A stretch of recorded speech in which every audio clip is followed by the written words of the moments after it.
बिस्मिल्लाहिर्रहमानिर्रहीम। रब्बिश्रह ली सदरी वयस्सिर ली अमरी वहलुल उक़दतम मिन लिसानी यफ़क़हू क़ौली। डियर स्टूडेंट, अस्सलाम वालेकुम। आज के इस लेक्चर में हम बहुत इंपॉर्टेंट टॉपिक स्टार्ट करने जा रहे हैं जिसका नाम है matrices and determinant. First of all हम मैट्रिसेस के रिलेटेड डिस्कस करेंगे एंड आफ्टर देन हम डिटर्मिनेंट के टॉपिक के ऊपर भी कुछ थोड़ा सा काम करेंगे।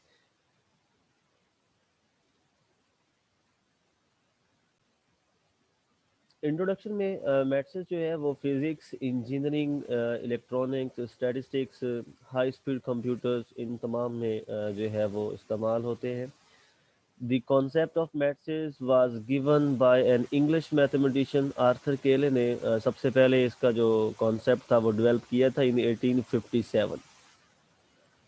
What is a matrix? Whenever one is dealing with data, they should be concerned with organization them in such a way that they are meaningful and can be readily identified. Mainly आप कह सकते हैं कि summarizing data in a tabular form can serve this function. A matrix is a common device for summarizing and displaying number or data. आप किसी भी आपके पास कोई डाटा है, एक सेट ऑफ इक्वेशंस है, तो आप उसको समराइजेशन की फॉर्म में अगर लेके जाना चाहते हैं, अगर आप उसको डाटा को एनालिसिस करना चाहते हैं, तो सबसे बेस्ट वे है कि आप उसको मैट्रिक्स की फॉर्म में लिखें। इसकी बेसिक डेफिनेशन है, a matrix is a rectangular array of elements. Array का मतलब तरतीब, enclosed in pair of brackets. Pair of brackets में जो एलिमेंट्स हैं उनकी एक स्पेसिफिक अरेंजमेंट होती है, तरतीब होती है, जिसको हम मैट्रिक्स का नाम देते हैं। यूजली अगर हम देखें तो जो अपर केस लेटर्स हैं उनसे हम मैट्रिक्स के नेम लिखते हैं, capital A, capital B, capital C etcetera.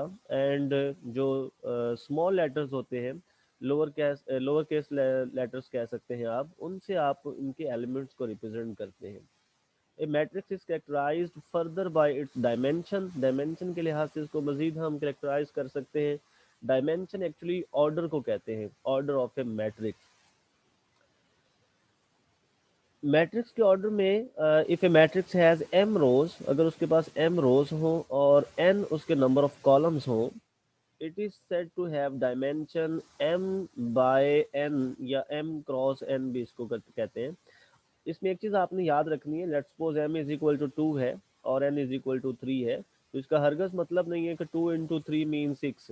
ये आपने जहन में रखना है कि ये जो क्रॉस मल्टीप्लिकेशन यहाँ पे आपको नज़र आ रही है, ये जस्ट एक सिंबल है। तो आप इसको रीड करेंगे m बाय n के हिसाब से, यानी ये मल्टीप्लिकेशन नहीं, ये जस्ट एक सिंबल है। इस सिंबल से पहले जो है वो नंबर ऑफ रोज को रिप्रेजेंट करेंगे और इस सिंबल के बाद आप नंबर ऑफ कॉलम्स को रिप्रेजेंट करेंगे।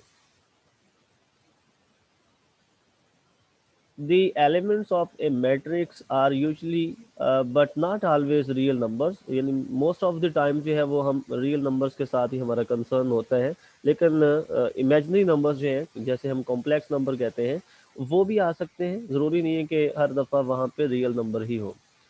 इसका पर्पस जो है मैट्रिक्स अलजबरा का, एक्चुअल में Matrices provide a convenient medium for the storage, display and manipulation of data।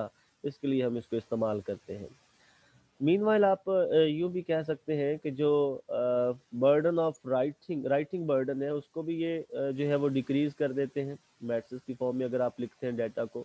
फिर समराइजिंग के लिए भी आप यूज़ कर सकते हैं, फिर एनालिसिस के लिए भी आप मैट्रिक्स को यूज़ कर सकते हैं। जनरलाइज फॉर्म ऑफ मैट्रिक्स अगर हम लिखना चाहें तो उसके लिए a matrix A containing elements A indices I और जे इसके इंडिसेस है, हैज़ द जनरल फॉर्म। उसकी जनरल फॉर्म कुछ इस तरह से होगी, capital A is equal to, अब ये फर्स्ट एलिमेंट है तो इसके साथ जो इंडेक्स आएंगे, जो इंडिसेस आएंगे वो 1 1 होगा। जो फर्स्ट इंडेक्स है, अगर आप लेफ्ट से देखें तो जो फर्स्ट इंडेक्स है वो नंबर ऑफ रोज को रिप्रेजेंट करता है, और जो सेकंड इंडेक्स है वो उस एलिमेंट की पोजीशन इन कॉलम जो है उसको रिप्रेजेंट करता है, वो किस कॉलम में एग्जिस्ट करता है। जैसे आप फर्स्ट एलिमेंट की बात करें तो ये जो हॉरिजेंटल अरेंजमेंट है ये इसकी रो कहलाती है, और जो वर्टिकल अरेंजमेंट है ये इसके कॉलम कहलाते हैं। अगर इस फर्स्ट एलिमेंट की बात करें तो ये फर्स्ट रो में है, इसीलिए यहाँ पे स्टार्ट पे 1 लिखा है। और फर्स्ट कॉलम में भी है, उसके लिए यहाँ पे 1 लिख दिया सेकंड पोजीशन पे। अगर आप सेकंड एलिमेंट को देखें तो ये रो तो वही है, इसलिए जो फर्स्ट नंबर है वो 1 ही रहा, और जो सेकंड नंबर है वो 2 बना क्योंकि इसकी पोजीशन सेकंड कॉलम में थी। एंड इसी तरह अगर आप थर्ड कॉलम की बात करें तो उस एलिमेंट के जो इंडिसेस होंगे वो A13 होंगे, और चलते चलते ये A1n तक चले जाएंगे। सेकंड जो रो है उसका जो फर्स्ट एलिमेंट है A21 उसके इंडेक्स उसके इंडिसेस हैं। उसकी वजह ये है कि ये एलिमेंट सेकंड रो में है, इसीलिए हमने यहाँ पे 2 लिख दिया। अगर ये थर्ड रो में होता तो आप 3 लिख देते, अगर ये mth रो में होगा तो आप m लिख देंगे। और ये जो 1 है ये इसके कॉलम में पोजीशन को रिप्रेजेंट करता है, क्योंकि ये फर्स्ट कॉलम में है इसलिए आपने 1 लिख दिया। ये एलिमेंट सेकंड कॉलम में है तो आप 2 लिख देंगे, एंड सो ऑन। ये एलिमेंट nth कॉलम में है इसीलिए आपने 2n लिख दिया साथ। सिंप्लीफाई करते हैं सो ऑन। इसी तरतीब से अगर हम आगे चलते जाएं तो ये जो एलिमेंट है ये am1 बनेगा, और इसी तरह ये m2 बन जाएगा, फिर m3, फिर m4 and so on mn तक आप इनके एलिमेंट्स लिख सकते हैं। तो जो इसका ऑर्डर बनेगा वो अगर हम गौर से देखें तो ये जो नंबर ऑफ रोज है ये एक्चुअल में m तक जा रही है। ये फर्स्ट रो, ये सेकंड रो, इसके बाद ये third row and so on, ये आपके पास mth रो होगी। और अगर कॉलम की बात करें तो ये फर्स्ट कॉलम, ये सेकंड कॉलम, फिर third column and so on, ये आपका nth कॉलम होगा। The matrix has m rows and n columns. For convenience, we shall write the matrix A as, अगर हम इसको इन जनरल लिखें तो फिर A इज इक्वल टू, ये जनरल फॉर्म ऑफ एलिमेंट है स्मॉल a i j, और ये उसका ऑर्डर है। नंबर ऑफ रोज हमने काउंट की थी, ये फर्स्ट, ये सेकंड, फिर थर्ड, और ये mth रो थी, तो नंबर ऑफ रोज इसमें m है। फिर कॉलम की बात करें तो ये फर्स्ट कॉलम, ये सेकंड, फिर थर्ड एंड सो ऑन, ये nth कॉलम है तो इसकी n नंबर ऑफ कॉलम थे, इसीलिए m बाय n लिख दिया हमने। या फिर इसको अल्टरनेट नोटेशन हम यूं भी लिख सकते हैं, a is equal to small a i j, for small i is equal to 1 to m तक, और j इज इक्वल टू 1 से n तक। Next some types of matrices हैं, उसमें फर्स्ट टाइप जो है वो है रो मैट्रिक्स और row column.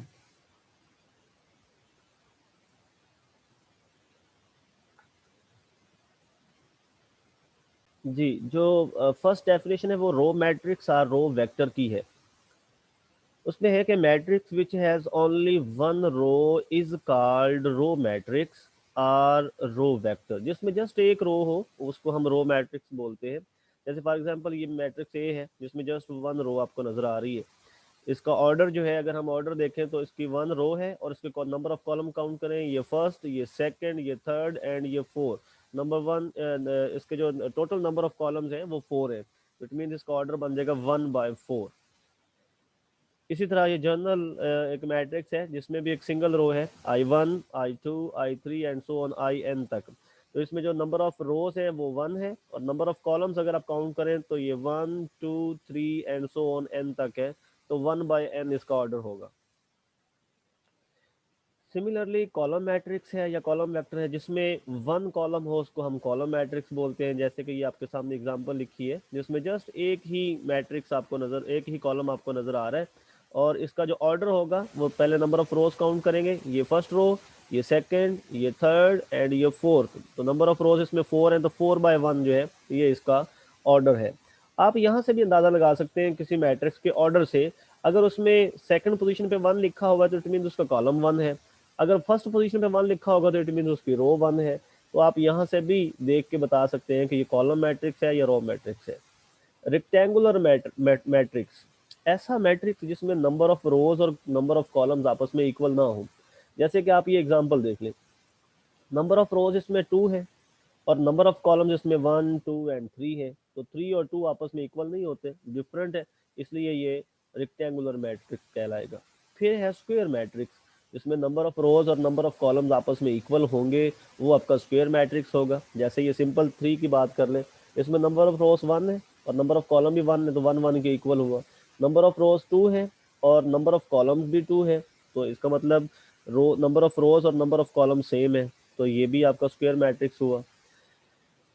A square matrix of order m cross m may be written as matrix of order small m। यानी अगर m क्रॉस m ऑर्डर लिखा हुआ है तो आप जस्ट m भी लिख सकते हैं, क्योंकि उसकी नंबर ऑफ रोज और नंबर ऑफ कॉलम्स आपस में इक्वल है। नल और जीरो मैट्रिक्स, ऐसा मैट्रिक्स जिसके तमाम एलिमेंट जीरो हो, जैसे ये सिंपल अकेला जीरो लिखा हुआ है मैट्रिक्स में, ये 0 0 0 4 एलिमेंट्स लिखे हुए हैं, इसी तरह ये 6 एलिमेंट्स है। तो अगर किसी मैट्रिक्स के तमाम एलिमेंट जीरो हो तो उसको नल मैट्रिक्स कहते हैं। ट्रांसपोज ऑफ ए मैट्रिक्स, ये बहुत इंपॉर्टेंट कॉन्सेप्ट है। जस्ट आपने क्या करना है कि जो मैट्रिक्स आपको गिवन होगा, आपने उसकी रोज को कॉलम्स में या फिर कॉलम्स को रोज में चेंज कर देना है। जैसे कि एग्जांपल से पहले इसको अंडरस्टैंड करने की कोशिश करते हैं। ये फर्स्ट रो है जिसमें 3 एलिमेंट है 1 2 एंड 5, इसको आप कॉलम की फॉर्म में लिख दें 1 2 एंड 5। ये सेकंड रो है तो इसको आप सेकंड कॉलम बना दें। ये थर्ड रो है तो इसको आप थर्ड कॉलम बना दें, और ये जो लास्ट रो है इसको आप लास्ट कॉलम में चेंज कर दें। तो ये ट्रांसपोज का फंक्शन है। अब इसकी definition, if A is matrix of order m cross n, अगर कोई आपके पास मैट्रिक्स ए है जिसका ऑर्डर m बाय n है, तो देन n बाय m मतलब आप उसका ऑर्डर चेंज कर दें। जो नंबर ऑफ रोज हैं वो सेकंड पोजीशन पे लिखें और जो नंबर ऑफ कॉलम्स थे वो फर्स्ट पोजीशन पे आ जाएंगे। तो इट मींस अब जो नया मैट्रिक्स आपके पास आया है उसकी जो नंबर ऑफ रोज है वो n होंगी और नंबर ऑफ कॉलम जो है वो m होंगे। इट मीन्स आपने जब ट्रांसपोज अप्लाई किया तो जो नंबर ऑफ रोज से वो नंबर ऑफ कॉलम्स में चेंज होंगी। जैसे कि आप इस एग्जांपल से इसको वेरीफाई कर सकते हैं।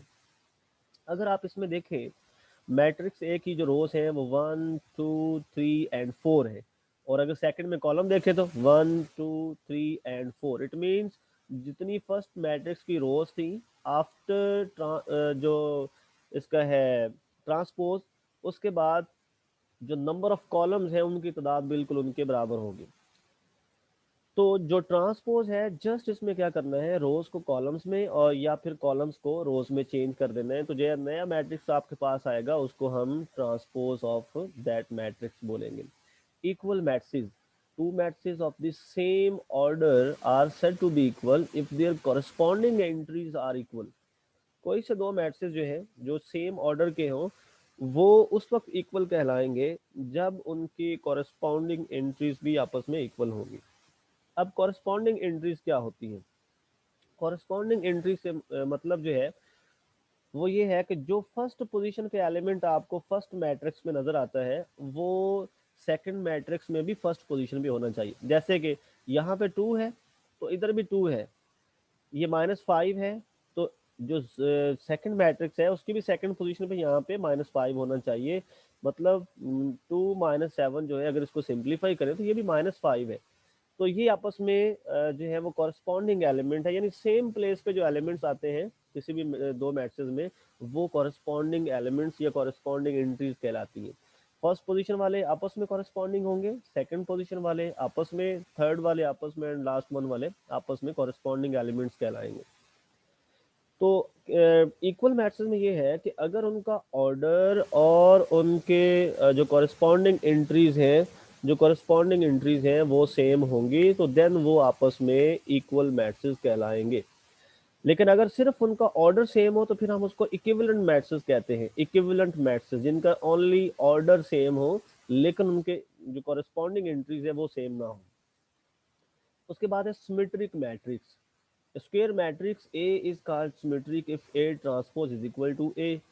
कोई भी स्क्वायर मैट्रिक्स जो है वो उस वक्त सिमेट्रिक होगा जब आप उसका ट्रांसपोज लें लेकिन उसमें कोई फर्क ना आए, वो सेम वही आपको आंसर मिल जाए, तो वो सिमेट्रिक मैट्रिक्स होगा। जैसे कि ये एग्जांपल आपके सामने है, ये मैट्रिक्स ए है, इस पर ट्रांसपोज अप्लाई करें। ट्रांसपोज अप्लाई करने से क्या होगा, जो फर्स्ट रो है जिसमें एलिमेंट 2 4 3 आपको नजर आ रहा है उसको फर्स्ट कॉलम में लिख दें 2 4 3।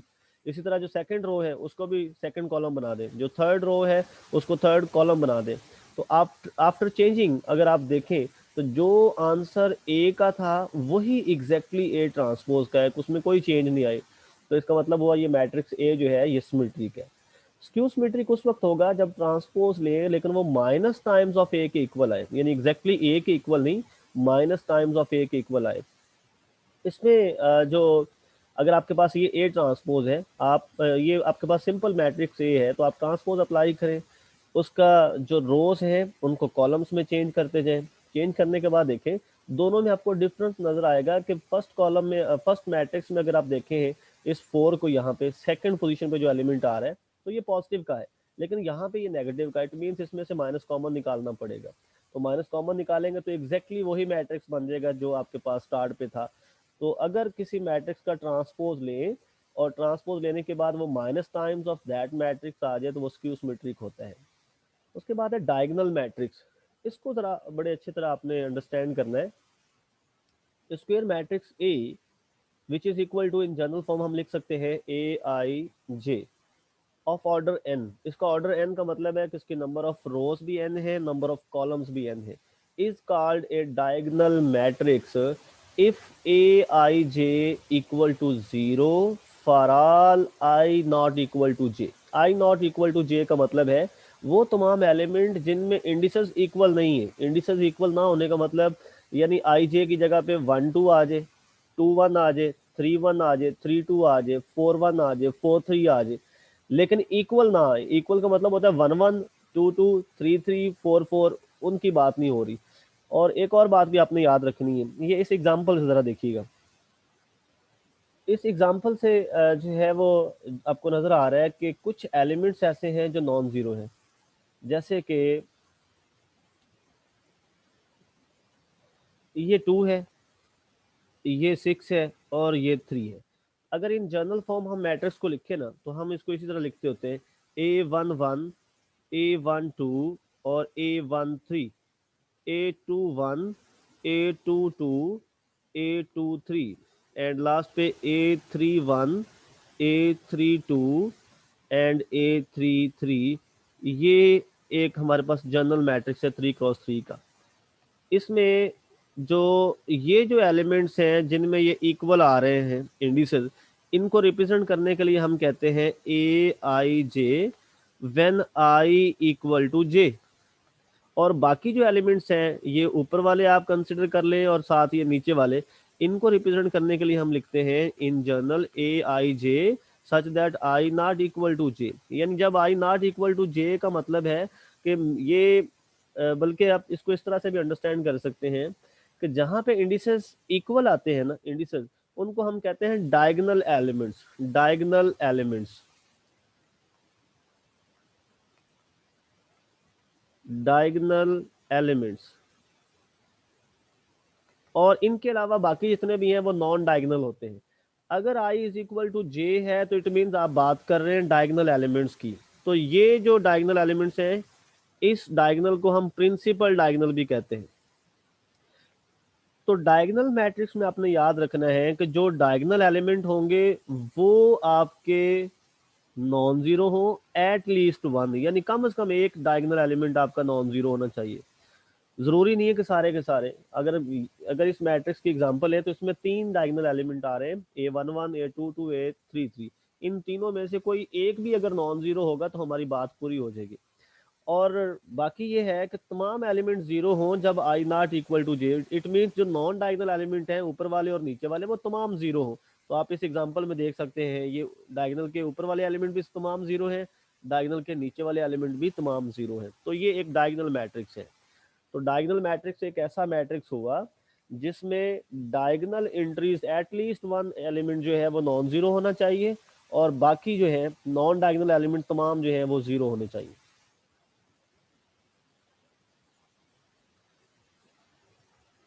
नेक्स्ट उसके बाद है स्केलर मैट्रिक्स। ये भी बिल्कुल। सर जी बच्चे। सर लीजा कुछ पूछ रही है। Okay just wait, next lecture में करते हैं, इसको मैं कंप्लीट कर लूँ पहले।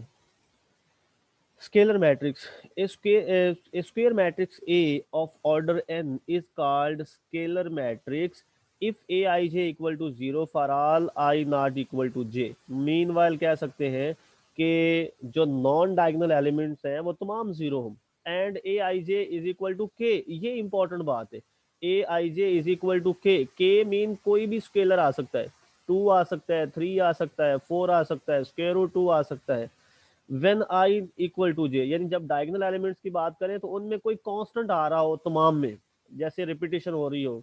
आप देख सकते हैं इस एग्जांपल में जैसे ये 4 4 आ रहा है, बाकी तमाम एलिमेंट, डायगोनल एलिमेंट के अलावा बाकी तमाम एलिमेंट जीरो हो, लेकिन जो डायगोनल एलिमेंट्स हैं वो सेम हो। ये के का मतलब यही है कि ये कोई ना कोई सेम कांस्टेंट हो या स्क्वायर रूट 2 की फॉर्म में आ रहे हैं, तो ये आपके जो है वो स्केलर मैट्रिक्स कहलाएंगे। अगर ये किसी कांस्टेंट के की बजाय ना यहाँ पे वन वन आ जाए सबके साथ, तो हम फिर इसको आइडेंटिटी मैट्रिक्स का नाम दे देते हैं। यानी A I J is equal to one हो जब I equal to J. I equal to J का मतलब डायगोनल के ऊपर तमाम एलिमेंट्स हैं, तो अगर डायगोनल के तमाम एलिमेंट्स वन वन हो तो फिर आपका ये मैट्रिक्स जो है वो आइडेंटिटी मैट्रिक्स कहलाता है। तो ये तीन मुख्तलिफ किस्म के मैट्रिक्स हमने जो लास्ट ये स्टडी किए हैं उसमें है, सबसे पहले आपने पढ़ा है डायगोनल मैट्रिक्स। डायगोनल मैट्रिक्स में सिर्फ इतना हमें पता है कि डायगोनल का एक कम से कम एक एलिमेंट नॉन जीरो होना चाहिए, बाकी सारे ऊपर वाले और नीचे वाले जीरो होने चाहिए। उसके बाद स्केलर मैट्रिक्स के जो डायगोनल के एलिमेंट हैं वो सेम होने चाहिए, वो रिपीट होने चाहिए। फिर उसके बाद आइडेंटिटी मैट्रिक्स है कि जो डायगोनल एलिमेंट है वो सारे के सारे वन होने चाहिए। Every scalar and identity matrix is diagonal matrix, but its converse may not be true. Her diagonal matrix identity या scalar नहीं होता, लेकिन हर identity और diagonal scalar matrix जो है वो लाजमी तौर पे diagonal matrix होता है।